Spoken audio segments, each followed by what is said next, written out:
Whether if your online business specializes in SEO, consultation, or just promotion in general, you're in for a surprise when I tell you that you've got the upper hand with offline businesses compared to online businesses. This is because offline companies oftentimes don't have a single mark on the web. I mean, like a website, a promotional video, search engine rankings, and so on. Now, if you're watching this, I'm taking it that you're either an internet marketer or you're someone who's looking to get into this type of niche in some way, helping offline businesses spread their presence on the web. Now, this is an avenue that's usually not pursued because most people would rather avoid face-to-face interaction or, just more of a personal contact. And that is exactly where you're going to be able to cash in big time. So how is it that you actually get all of this going? I mean, what do you do to get a list of clientele that will buy your services? Well, the simple answer is going to be call and ask them. Who would have thought that? But let me explain here. It can be a little more complicated than that, but trust me, sometimes it really is that easy. I mean, we'll be taking a look at things here that you should consider mapping out before you actually contact these companies in the next section, but afterward, you're going to be provided with different methods of contacting both local and nationwide businesses for building a client list. Now let's see how you can start mapping out your plan. Okay, so exactly what is it that your company provides? I mean, which kind of service, product, promotion, and so on. So follow each one of these steps, and you're sure to come up with a spectacular plan. Number 1, gather a list of all the skills that you have. Number 2, decide if a skill, for example, video editing, should be offered as just that, or if it should be offered as multiple services. And what I mean is, like, Service 1 can be promotional video creation, and Service 2 can be product tutorial creation. So they're both video editing, but just a little bit different there. So it can be like multiple services that you can provide. That's going to come in handy for later. Let's go on to number 3. Take your skill sets and give each one a service name. An example would be like the video editing services, as I just said, like promotional video creation or product tutorial creation, and that can apply to just about any kind of skill that you have.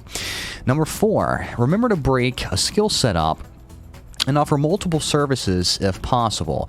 Now, this way, it's going to look like you're more established, and it gives the client more options, which equals more cash for you in the end. Number 5, take your service names and come up with a ballpark price for each one. On to number 6. As a bonus, give them a package deal. I mean, for example, something called like a video creation package, and that can include both a product tutorial video and a short promotional video. So maybe you can offer 2 services in one and give them a little discount. Okay, number 7, take your services and packages and make a 1 or 2 page brochure. And what I mean is this is going to be like just a 1-page thing. It can be something that you print out and you add a description and explain what each service is. I mean, let's say that you're doing some SEO stuff, a little video, a little graphic logo stuff. So put each one of those on there, and underneath you're going to have a description of exactly what they're going to be getting if they decide to go with you and use your services. Number 8, add your name, website, email address, phone number, and seriously any other additional info that you feel is needed somewhere on the brochure. And this is going to make sure that the people that you're contacting, the businesses, are going to have all of the contact info that they need, and you're going to be easily reachable. Okay, number 9, if possible, get this printed professionally.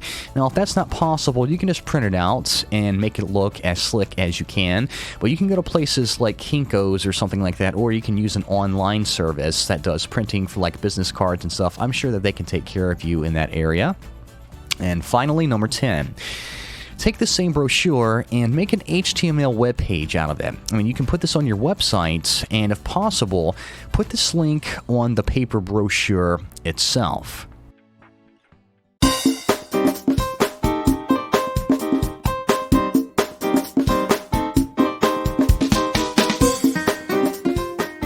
Finding offline clients. How in the world do you do that?